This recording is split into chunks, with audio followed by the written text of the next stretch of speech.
Hello friends, कैसे हैं आप सब लोग। मैं हूं कविता। आप सब लोगों का मेरे चैनल स्कोर अप में बहुत बहुत स्वागत है।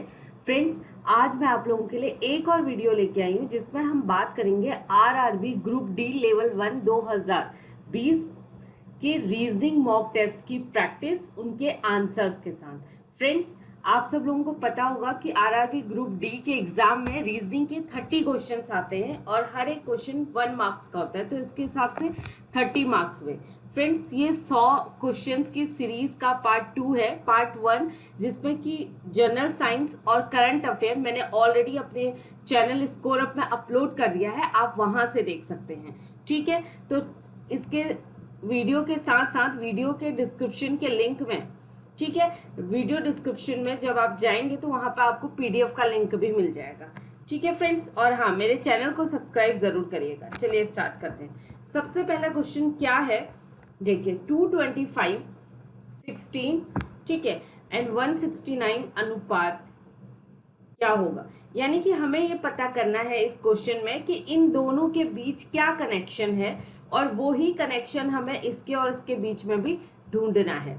तो अगर आप 225 को देखेंगे तो 225 क्या होता है, 225 यानी कि 15 का स्क्वायर होता है, यानी कि 15 का स्क्वायर इज इक्वल टू 225।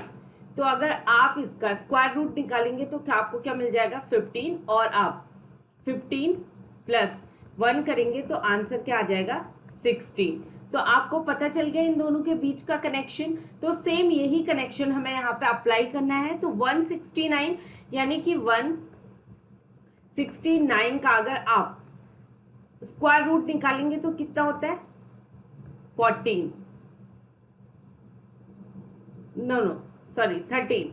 ठीक है, 169 का स्क्वायर रूट कितना होता है, 13, and same is a 13 plus 1 अगर आप करेंगे तो आंसर आ जाएगा आपका 14। तो राइट आंसर होगा आपका बी। तो यानी कि रिलेशंस, एक कनेक्शन है, एक रिलेशन है, एक लॉजिक है इनके बीच में। ठीक है, अगर आप उस लॉजिक को पहचान गए, ठीक है, तो डेफिनेटली आपका क्वेश्चन कभी गलत ही नहीं हो सकता। लेकिन वो लॉजिक आपको कैसे पहचान में आएगा, उस एक कनेक्शन जो इनके बीच में है, रिलेशन जो है, वो आप कैसे पहचानेंगे, उसके लिए आपको बहुत ज्यादा प्रैक्टिस करनी पड़ेगी इस तरीके के क्वेश्चंस की। ठीक है, चलिए सेकंड क्वेश्चन है PQUT WXBA। ठीक है, अब हमें पहले इन दोनों के बीच का कनेक्शन निकालना है और सेम कनेक्शन यहां पर भी अप्लाई होगा। That clear. तो पहले ये देखिए, इस तरीके के क्वेश्चन जब भी एग्जाम में आते हैं कोडिंग डिकोडिंग से रिलेटेड या अल्फाबेट कोडिंग से रिलेटेड फ्रेंड्स, तो सबसे पहले आप अल्फाबेट लिख लीजिए, ABCDEFGH कंप्लीट लिख लीजिए एक पेपर में। देन उसके बाद क्वेश्चन को सॉल्व करना स्टार्ट कीजिए, ताकि तो इजीली आपका क्वेश्चन सॉल्व हो जाए। तो देखिए यहाँ पे, तो P और Q के बीच का कनेक्शन हम पहले देखते हैं। ठीक है, सबसे पहले हमें इनके बीच का लॉजिक्स पता करना है कि इनके बीच में क्या कनेक्शन है। सबसे पहले आप ये देख सकते हैं, इस तरीके से पता कर सकते हैं कि PQUT इनके बीच में कोई कनेक्शन है। ठीक है, अगर सपोज आपको वो कनेक्शन आपका नहीं बैठ रहा है तो देन आप क्या ट्राई कर सकते हैं कि इसका पहला अल्फाबेट और इसका पहला अल्फाबेट, तो इन दोनों के बीच में क्या कनेक्शन होगा। ठीक है, तो अगर आप इन दोनों के बीच का कनेक्शन देखेंगे तो मैंने एक्सप्लेनेशन में डाला हुआ है, देखिए QRP, ठीक है, फिर QRSTUV, यानी कि 1 2 3 4 5 6 सातवां वर्ड, यानी कि P में आपको +7 आप करेंगे। ठीक है, 7 नंबर्स ऑफ अल्फाबेट, P के बाद 7, P प्लस 7 करेंगे, उसके बाद जो 7 प्लस करने के बाद जो अल्फाबेट आएगा वो ही आंसर होगा। तो यानी कि P में आपने +7 किया तो नेक्स्ट अल्फाबेट क्या आता है, W। सेम यहाँ पे है Q में भी 1 2 3 4 5 6 7, यानी कि Q में भी आपने 7 प्लस किया तो क्या आया, X आया। एंड सेम U में आपने 7 प्लस किया तो क्या आया, B आया। और T में भी आपने यहाँ पे 7 प्लस किया तो A आया। Is that clear. And same चीज आपको इसमें अप्लाई करनी है। ठीक है, देखिए सेम चीज आप इसमें अप्लाई करेंगे। अगर आप एल में 7 प्लस करते हैं तो क्या आएगा, ठीक है, M N O P Q R S, right, N. M में आप 7 प्लस करेंगे तो क्या आएगा, एम में अगर आप 7 प्लस करते हैं तो जाहिर सी बात है टी आएगा। सेम क्यू में आप 7 प्लस करेंगे तो क्या आ जाएगा, एक्स, और पी में आप 7 प्लस करेंगे तो आ जाएगा डब्ल्यू। तो राइट आंसर है आपका सी। तो ये इस तरीके से आपको लॉजिक्स का पता करना है जो आपको हमेशा क्वेश्चन सॉल्व करके ही आएंगे, ठीक है। यहाँ पे मैंने एक्सप्लेनेशन भी दे दिया है पूरा, ठीक है, उस क्वेश्चन का। नेक्स्ट है वायरस इलनेस, यानी कि वायरस। अब ये क्वेश्चन भी बहुत इंपॉर्टेंट है फ्रेंड्स, आपको सबसे पहले इन दोनों के बीच के रिलेशंस को पता करना पड़ेगा, देन फिर आपको इन सारे ऑप्शंस में वही सेम रिलेशंस को फाइंड आउट करना है, और जिस भी ऑप्शन में वो रिलेशन फाइंड आउट हो रहा है उस रिलेशन को आप ढूंढ पाएंगे, वही राइट आंसर होगा वायरस और इलनेस के बीच में। यानी कि वायरस है और इलनेस यानी कि बीमारी।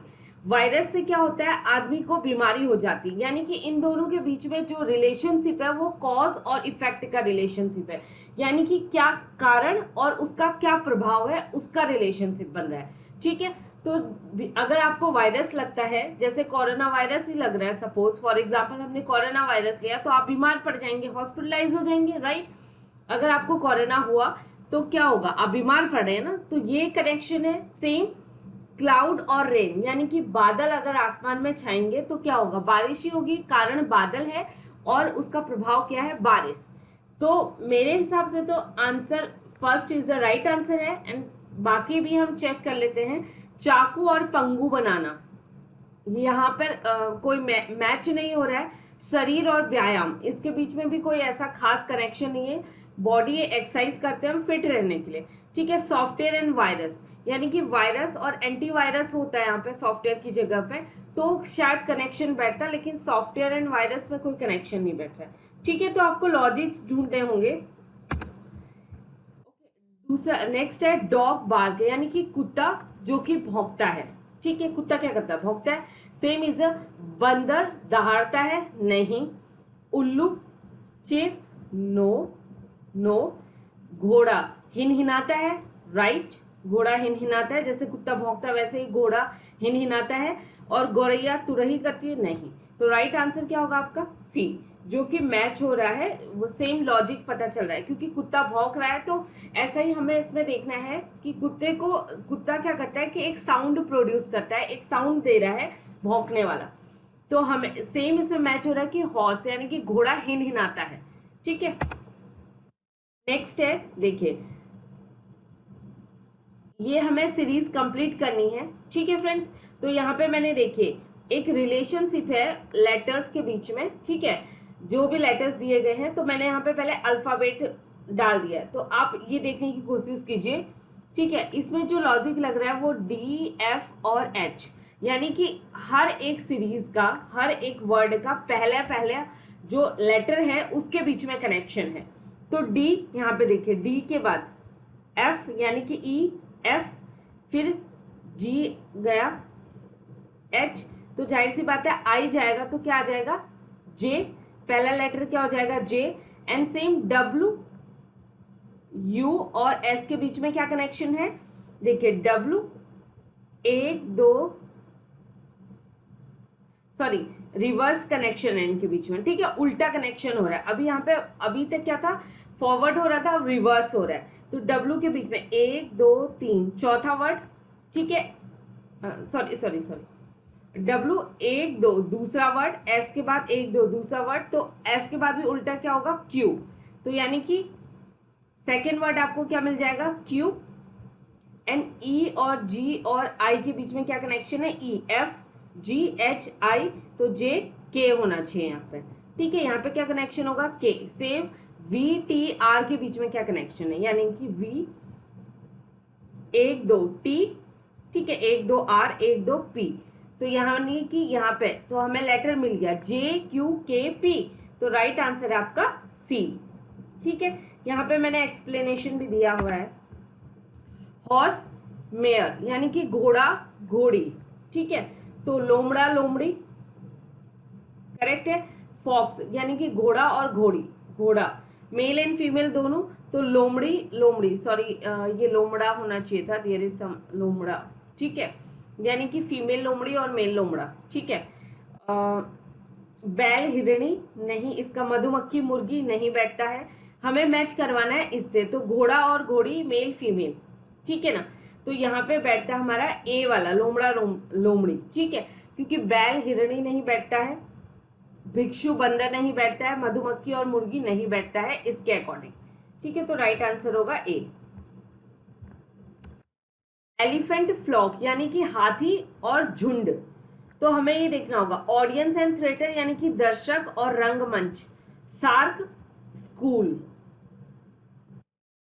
ठीक है, मछली और सोल, वेल और झुंड, यानी कि एलिफेंट क्या है, झुंड में आते हैं, ठीक है। शार्क के, एलिफेंट यानी कि हाथियों के हाथी जब ग्रुप में आते हैं तो उन्हें क्या कहा जाता है, झुंड कहा जाता है। सेम ऑडियंस यानी कि दर्शक रंगमंच ये मैच नहीं करता है, ठीक है। हाथी और उसके झुंड को बोलते हैं फ्लॉक, यानी कि फ्लॉक मीन्स झुंड, तो हाथी झुंड में आते हैं, ठीक है। शार्क एंड स्कूल मैच नहीं होता, मछली और सोल नहीं होता, वेल हर्ड यानी कि वेल भी झुंड में आते हैं, हर्ड का मतलब भी झुंड है, तो राइट आंसर आपका क्या है, डी है। लॉयल्टी, अब यहाँ पे देखिए ट्रेटर और ट्रूथफुलनेस यानी कि वफादारी और गद्दार, अपोजिट वर्ड है इसमें, यानी कि विलोम हम कह सकते हैं। वफादार का उल्टा क्या होता है, गद्दार, ठीक है। सत्यता यानी कि ट्रूथफुलनेस का उल्टा क्या होता है, लायर, झूठा, तो राइट आंसर होगा आपका बी, ठीक है। कंफर्म्ड इनवर्टिब्रेट एंड फाइनेंशियल यानी कि पुष्टि और कट्टर, तो वित्तीय पुष्टि, कंफर्म्ड होना यानी कि किसी चीज की पुष्टि होना, और कट्टर, ठीक है, इन्वर्टेड, और फाइनेंशियल यानी कि वित्तीय होना, तो इकोनॉमिक आर्थिक नहीं, इनक्रेडिबल अतुल्य ये भी नहीं होगा, ये भी मैच नहीं होगा, गांठ भी मैच नहीं होगा, राइट आंसर होगा बैंक, जो कि वित्तीय फाइनेंशियल यानी कि दिवालिया भी हो सकते हैं, ठीक है।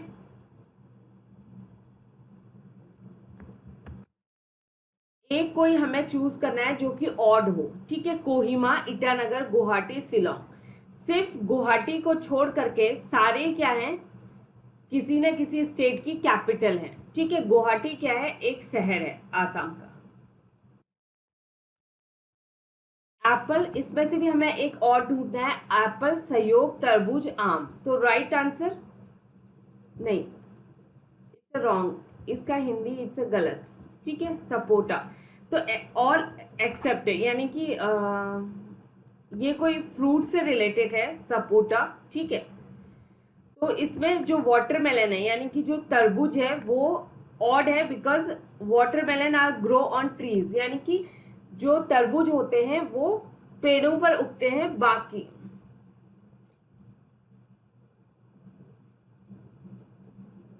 ठीक है।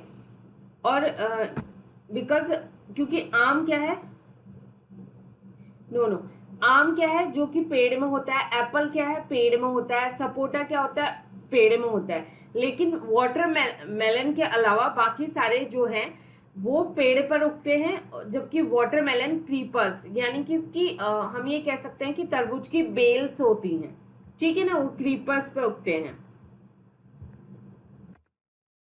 चूज कोई एक हमें बताना है जो कि ऑड हो, वो हम कैसे बताएंगे, देखिए पहली और दूसरी संख्या का, यानी कि फर्स्ट प्लस टू इट्स 3, तो सेम 2 प्लस 3 इट्स 5, 3 और 4 इट्स 7, 4 और 5 यहाँ पे 9 होना चाहिए था 6 की जगह, तो राइट आंसर क्या है, डी, जो कि ऑड है, ठीक है। बाकी में पहली दो संख्याओं का सम है तीसरी संख्या, ठीक है। अब हमें इसमें से चूज करना है ऑड, ठीक है। तो A X B S C R F T M P X V V L K G, अगर आप इसे गौर से देखेंगे तो केवल ए में, ये जो ए है इसमें वोवल है, एक सिंगल वोवल है, बाकी किसी में वोवल लेटर नहीं है, सारे कॉन्सोनेंट है, ठीक है। इसमें से आपको ऑड वन आउट करना है। ठीक है, क्रोध, चिढ़, शिष्टता और अंदर आओ। इरी मतलब कि आई थिंक यहाँ पर इट्स रॉन्ग, इरिटेशन से रिलेटेड है, मेरे को ऐसा लगता है यहाँ पे इरिटेशन होना चाहिए था। ठीक है ना, इरिटेशन यानी कि चिढ़ाना, गुस्सा आना। तो इसमें केवल एक ये डी वर्ड है जो कि डिफरेंट है, शिष्टता। ठीक है, बाकी इरी यानी कि इरिटेशन से रिलेटेड है, यानी कि चिढ़ से रिलेटेड है। क्रोध और चिढ़ ये आपस में मैच खाते हैं। किसी एक को ऑड को निकालना है। ज्वालामुखी, सुनामी, तूफान या विस्फोट, ये तीनों चीजें जो हैं ये प्राकृतिक हैं। ठीक है, इनमें इंसान का बस नहीं है, लेकिन विस्फोट इंसान कर सकता है। तो डी वाला option is the right option. ठीक है, कौन सा एक है? शुतुरमुर्ग, पेंगुइन, एमू या उल्लू? ठीक है, ये जो सारे वर्ड्स हैं, out of 4 except owl all are, ये सारे जो ये तीनों जो चिड़ी पक्षी हैं ये क्या हैं? उड़ नहीं सकते हैं। केवल एक उल्लू ऐसा है जो उड़ सकता है। ठीक है, त्रिभुज, ट्राइफिल, ट्राइथलॉन और ट्राइलिंगुनल। तो राइट आंसर है इसमें ट्राइफिल, बिकॉज बाकी के जो ट्राई हैं इसमें इनका मतलब ये इंडिकेट कर रहा है 3 को, इस ट्राई का मतलब है 3। ठीक है, अब देखिए C6, F13, I9, अब क्या आएगा? O3, बीच में क्वेश्चन मार्क है। ठीक है, तो CFIO। तो इस तरीके के क्वेश्चन को सॉल्व करने का इजी तरीका यही है कि सबसे पहले आप ABCD लिख लीजिए, सारे अल्फाबेट्स लिख लीजिए, देन आप काउंट करिए। देखिए C और F के बीच में 2 का डिफरेंस है, D और E, जाहिर सी बात है F और I के बीच में भी 2 का डिफरेंस है, फिर L के बीच में भी J और K यानी कि L। तो यहाँ पे कौन सा वर्ड आना चाहिए? L आना चाहिए। ठीक है, सबके बीच में 2 डिफरेंस है, फिर L के बीच में भी 2 का डिफरेंस होगा तो O आ गया, करेक्ट। ठीक है, 2 का डिफरेंस है इन सारे अल्फाबेट्स के बीच में। ठीक है, अब 6,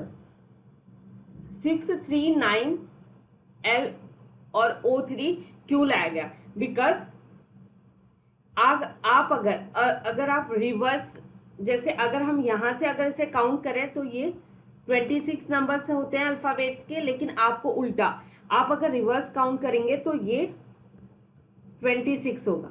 ठीक है, ये आपके 26 होंगे। तो अगर आप सी की स्थिति देखेंगे तो सी क्या है? 24 है, राइट। सी का अगर आप रिवर्स काउंट कर रहे हैं, उल्टा काउंट कर रहे हैं अल्फाबेट को, तो सी की पोजीशन क्या होगी? 24वीं होगी। तो 24 का 2 और 4 को आपने प्लस किया तो क्या आ गया? 6। तो यहाँ पर क्या आ गया? C6। ठीक है, F अगर ये 24वां है तो 23वां और ये 23वां और ये 22वां होगा, नहीं सॉरी, ये 23वां, ये 22वां और ये 21वां होगा, यानी कि F 21वां होगा। तो F का नंबर है 21, तो 2 + 1 3 हो गया। अब I की बात करें तो 20, 19 और ये 18 होगा, तो 8 1 9 हो गया I, करेक्ट है। ये I 18वां है, तो ये 17, 16 और 15। L का नंबर क्या होगा? 15। तो आप 1 + 5 करेंगे तो क्या हो जाता है? इट्स 6। तो यहाँ पे क्या आ जाएगा? L6। तो राइट आंसर है L6। ठीक है, ये लॉजिक है इसके पीछे। नेक्स्ट है C8, S12, M16, यहाँ पे भी क्वेश्चन मार्क है W। ठीक है, तो सेम पहले अल्फाबेट लिख लीजिए और उसके बाद इनके बीच का, सबसे पहले CHM और W के बीच में क्या कनेक्शन है। तो अगर आप C देखेंगे, H यानी कि 1 2 3 4, यानी कि आप पूरा देखेंगे यहाँ तक, देखिए 1 2 3 4, यानी कि 5वां लेटर है C में, आपने C के बाद 5वां लेटर है H। सेम 1 2 3 4, तो क्या आना चाहिए? M। सेम 1 2 3 4, तो यहाँ पे क्या आ जाएगा? R। ठीक है, R, यहाँ पे क्या आ जाएगा? R। अगर एक और तरीका आपको बता दूं, यहाँ पे लेटर R आ गया, आपने ऑप्शन देख लिया और यहाँ पे आपने देखा कि R के अलावा R सिर्फ एक बार आ रहा है, तो राइट आंसर हो गया C। आपको पीछे का ये देखने की जरूरत ही नहीं है। ठीक है, अगर ये जब आपके पास टाइम कम हो और अगर यहाँ पे R20 R18 ऐसे लिखा हुआ होता, 2 बार R आया होता ऑप्शन में, तो आपको चेक करना होता, या नन ऑफ दीज आया होता तो चेक करना होता। अगर इन एनी केस यहाँ पे R हमारा आ रहा है लेटर, और यहाँ पे कोई दूसरा R नहीं है, सिर्फ एक ही ऑप्शन में दिया गया है, तो ऑप्शन सी आप उसे सही मानेंगे। ठीक है, उसके बाद भी हम इन्हें चेक कर लेते हैं। 8 12 16, तो इनके बीच में डिफरेंस क्या है? 8 + 4, 8 में 4 जोड़ेंगे 12, 12 में 4 जोड़ेंगे 16, 16 में 4 जोड़ेंगे 20, तो जाहिर सी बात है 8 20। It's very simple. 20 है 01F R2H U6J और X21L। अब हमें बताना है, तो सबसे पहले आप इनमें ही कनेक्शन ढूंढिए। सबसे पहले पहले वाले लेटर्स में आप कनेक्शन ढूंढिए। तो यहाँ पे अगर आप देखेंगे O, देखिए O के बाद R आ रहा है, तो यानी कि O के बाद 2 लेटर्स हैं बीच में, तब R आ रहा है। ठीक है, R के बाद 2 लेटर्स हैं, तब U आ रहा है, तो U के बाद भी 2 लेटर्स होंगे तो X आ रहा है। अब X के बाद 2 लेटर्स आएंगे तो यहाँ पे क्या आएगा? A। ठीक है, A आ गया, आपको मिल गया। अब यहाँ पे हमें क्या देखना है? जब A आ गया तो यहाँ पे देखिए अभी 1 था, तो 1 का अब हमें नंबर्स पे ध्यान देना है। ठीक है, अगर नंबर्स पे अभी, ठीक है, बाद में नंबर्स पे ध्यान देते हैं। ठीक है, तो हमें नंबर्स में मैंने देखिए आपको बताया यहाँ पे 1 का 1 एज इट इज, तो और सेकेंड नंबर में आप क्या करेंगे? 1 × 1 + 1, यानी कि जो नंबर है उसको एक से ही गुणा करना है और उसमें एक ही प्लस करना है। तो आपने किया तो कितना आया? 2 आया। फिर उस 2 को आपने 2 से ही मल्टीप्लाई किया, 2 ही प्लस किया, तो कितना आ गया? 2 दूनी 4 6। अब उस 6 को आपको 3 से मल्टीप्लाई करना है, 6 3 18, 18 में 3 21 आ गया। ठीक है, अब उसे हम उस 21 को हम 4 से मल्टीप्लाई करेंगे तो कितना आ जाएगा हमारा? 88। ठीक है, तो A 88। और वही लॉजिक आप यहाँ पे भी लगा सकते हैं कि A यहाँ पे सिर्फ यहीं पर है, C ऑप्शन में, उसके अलावा नहीं है, तो अगर टाइम कम है तो यानी कि C is the right answer. ठीक है, ये आपको समझाने के लिए मैं पूरा कंप्लीट कर रही हूँ।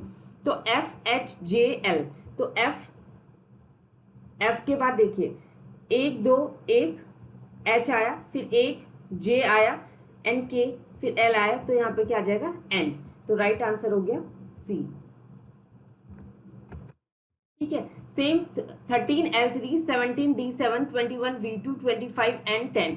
ठीक है, इसमें भी आपको सीधा यही करना है, आपको ये देखना है, पहले इनके बीच का कनेक्शन देखिए ना। यहाँ पे तो सीधा सीधा आपको समझ आ गया कि 13 में 4 जोड़ा, 13 में शिट 13 में आपने 4 जोड़ा 17 आ गया। ठीक है, 17 में आपने 4 प्लस किया 21 आ गया, 21 में आपने 4 प्लस किया 25 आ गया। ठीक है, तो 25 में भी आप 4 प्लस करेंगे तो कितना आ जाएगा? 29। ठीक है, 29 आ जाएगा। NLDVN, इसके बीच का कनेक्शन आपको पता करना है। ठीक है ना, तो इसमें क्या है, आपको क्या करना है कि subtract 8 from the previous alphabet, यानी कि 8 में से आपको घटाना है। ठीक है, 8 सॉरी एल में से आपको 8 अल्फाबेट्स यानी आपको कम करने हैं। अगर आप पीछे जाएंगे, आपको 8 घटाने हैं तो आप पीछे की तरफ जाएंगे। तो 1 2 3 4 5 6 7 8, तो क्या आ जाएगा? D। ठीक है, D में से आप 8 माइनस करेंगे तो 1 2 3 4 5 6 7 8। V में से 8 करेंगे आप तो 1 2 3 4 5 6 7 एन 8, एन आ गया। एन में से 1 2 3 4 5 6 7 8 करेंगे तो F आ जाएगा। ठीक है, तो ये आपका राइट आंसर है। सेम इज अ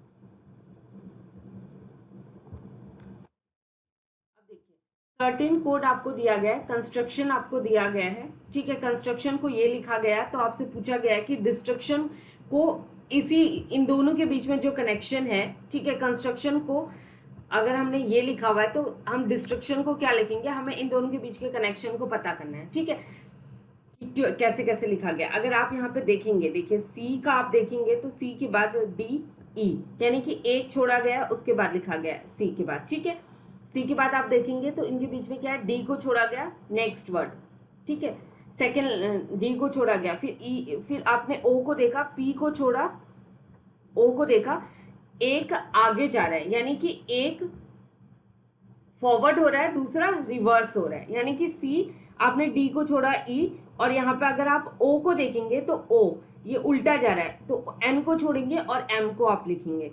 सेम यहाँ पे एन के केस में आपने देखा ओ को छोड़ा, आपने पी लिखा, फिर एस यानी कि उल्टा जा रहा है, आर को छोड़ा, क्यू लिखा, ठीक है। एंड टी आपने क्या लिखा, यू को छोड़ा, भी लिखा, और आर के केस में आपने क्या किया, क्यू को छोड़ा, पी लिखा, ठीक है। तो यही सेम लॉजिक इसमें भी डिस्ट्रक्शन में भी लगाना है, तो आपका राइट आंसर आएगा ए, ठीक है फ्रेंड्स। अब ये देखिए, ब्यूटीफुल का कोड क्या है, ये है, ठीक है, और कैरीवी का कोड ये है, आपको क्रिएचर्स का कोड लिखना है, तो इन सारे कोड्स को आपने लिख दिया। ब्यूटीफुल का कोड ये है, कैरीवी का कोड आपने ये है, क्रिएचर्स का कोड आपको क्या करना है, सी के नीचे इन दोनों में से मैच कराना है। सी के नीचे का कोड ये है, आर के नीचे का कोड क्या है, ये है, तो आपने यहाँ पर ये लिख दिया, और ई के नीचे का कोड ये है, ई के नीचे का कोड, तो आपने ये लिख दिया। तो इस तरीके से आपका राइट आंसर क्या हो गया, सी, ठीक है। ये लॉजिक है इसके पीछे।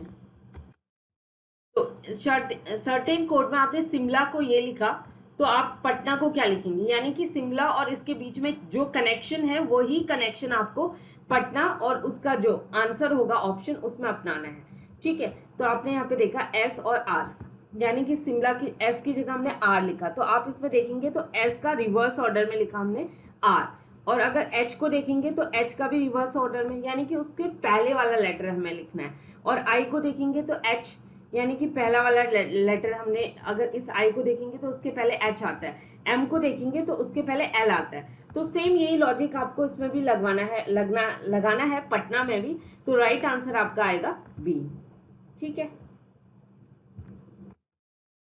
अगर w plus x is equal to 2y होता है तो y plus z is equal to 2w, तो आंसर क्या होगा, तो w एक्सप्लेन मैंने किया है, w plus y is equal to x plus z, ठीक है।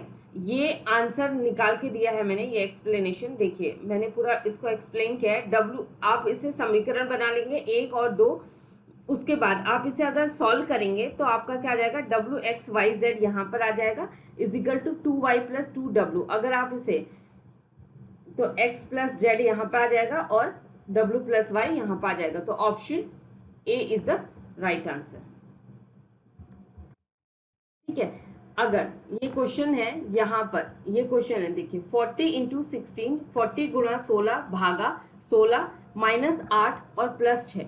तो अब यहाँ पे इसने बोला है कि ये जो इसने सिंबल दिए हुए हैं, ठीक है, गुणा भाग के इनको चेंज कर दो कह रहा है ये। तो ये कह रहा है कि यहाँ पे अगर भागा था तो भाग को हम एडिशन कहेंगे, यानी कि प्लस कहेंगे, तो मैंने यहाँ पे प्लस 16 किया, ठीक है। अब ये यहाँ पे डिवाइड था, भाग था, तो ये कहता है यहाँ पे इसको सब्सट्रैक्शन यानी कि माइनस कर दो, तो मैंने माइनस किया। अब ये बोलता है माइनस है तो इसको डिवीजन यानी कि भाग कर दो, तो हमने यहाँ पे भाग किया, भागा 8 कर दिया। अब यहाँ पर प्लस था तो ये कहता है प्लस की जगह पर हमें मल्टीप्लाई कर देना चाहिए, ये कर देना चाहिए, तो आप इसे सॉल्व करेंगे तो आपका आंसर आ जाएगा 44, यानी कि राइट आंसर इज सी, ठीक है। अब आपको देखना है what will come in place of the question mark, इसमें से क्वेश्चन मार्क यानी कि यहाँ पे क्या आएगा, सिंपल सा लॉजिक है, आप इन सारी डिजिट्स को अगर प्लस करेंगे यानी कि 11 11 और 9 20, 20 में 4 24, 24 में 3 27, तो इसका इन सारी डिजिट्स का मान आ जाएगा 27। ऐसे ही अगर आप इनको भी प्लस करेंगे तो ये भी आपका 27 है और ये भी आपका 27 है, ठीक है। तो इसको अगर आप करेंगे 8 में 6 14, 14 1 15, ठीक है, तो 15 में 12 आप प्लस करेंगे तो 27 ही आएगा, ठीक है। अब आपको बताना है कि कितने ट्राइंगल और कितने स्क्वायर दिए गए हैं फिगर में। तो देखिए मैं आपको एक्सप्लेन करके देती हूँ, इसमें कितने 4 स्क्वायर्स हैं, 2 square figure with 4 square inside, यानी कि बाहर, ठीक है, 4 स्क्वायर हैं, ये देखिए आप, एक स्क्वायर, ठीक है, सेम इट्स 2 स्क्वायर, ऐसे ही ये 3 स्क्वायर और ये 4 स्क्वायर, और एक ये पूरा बड़ा, इट्स अ 5 स्क्वायर, तो 5 स्क्वायर इसमें है, तो 5 इंटू आप 2 कर देंगे या 5 + 5 कर देंगे तो नंबर ऑफ टोटल स्क्वायर आ जाएगा 10। अब रही बात ट्राइंगल्स की, इफ मैंने आपको अपने ट्राइंगल काउंटर ट्राइंगल वाले वीडियो में इसके बारे में बताया, जिसने नहीं देखा है वो जाके देख लीजिए तो आपको समझ आ जाएगा। देखिए ये 4 ब्लॉक्स हैं, 1 2 3 4, यानी कि हर एक स्क्वायर में 4 ब्लॉक्स हैं। तो आप क्या करेंगे, 4 ब्लॉक्स हैं और 2 डायगोनल है, यानी कि 4 इंटू 2, तो कितना हो गया 8, यानी कि इस पूरे स्क्वायर में जो ट्राइंगल है वो 8 हो गए। तो 8 8 8 8, यानी कि 32, और इस पूरे स्क्वायर में कितने हो गए 8, यानी कि कितने हो गए 40। तो अब बड़े जो हिडन ट्राइंगल हैं वो कितने हैं 4, यानी कि इसके अंदर जो दिख नहीं रहे हैं वो 4, तो टोटल नंबर ऑफ जो ट्राइंगल है वो 44 हो गए। तो राइट आंसर हो गया ए। ठीक है, अब आपको बताना है कि इसके अंदर कौन ऐसा है जो स्क्वायर, इक्लिप्स और ट्राइंगल तीनों को दर्शा रहा है, तो वो है 7। तो राइट आंसर है आपका 7। ठीक है, लास्ट क्वेश्चन है, देखिए एक सुबह 6 बजे की घड़ी में विनय सूर्य की ओर पीठ करके चलता है, यानी कि विनय क्या करता है, सूर्य की तरफ पीठ करता है। वो ईस्ट में था, वो वेस्ट की तरफ चलने लगता है। ठीक है, फिर वो बाईं ओर मुड़ा और सीधे चला गया। फिर उसने क्या करा, लेफ्ट में मुड़ा, यानी कि बाईं ओर मुड़ा और सीधे चला गया। फिर वो दाईं ओर मुड़ा, फिर वो ऐसे दाईं ओर मुड़ा और फिर सीधे चला गया। उसके बाद फिर से वो बाईं ओर मुड़ा और सीधे चला गया। तो वो किस दिशा में देख रहा है, तो जाहिर सी बात है वो साउथ में देख रहा है। तो राइट आंसर है साउथ, डी। और ये देखिए ये north, south and east and west. ठीक है, तो अगर आप ईस्ट का राइट अगर देखना चाहेंगे तो राइट साइड ये होता है और लेफ्ट साइड ये होता है। अगर साउथ का राइट भी देखेंगे तो यही होगा, साउथ का राइट वेस्ट होगा और लेफ्ट ईस्ट होगा। ठीक है फ्रेंड्स, इस लॉजिक को समझ लीजिए तो ये क्वेश्चन आसान होते हैं। दोस्तों बस आज के लिए इतना ही है। उम्मीद करती हूँ कि मेरे वीडियोस आपको पसंद आ रहे होंगे। प्लीज मेरे चैनल को लाइक कीजिए, शेयर कीजिए और सब्सक्राइब जरूर करें। And stay home, stay safe, good luck, bye bye, thank you.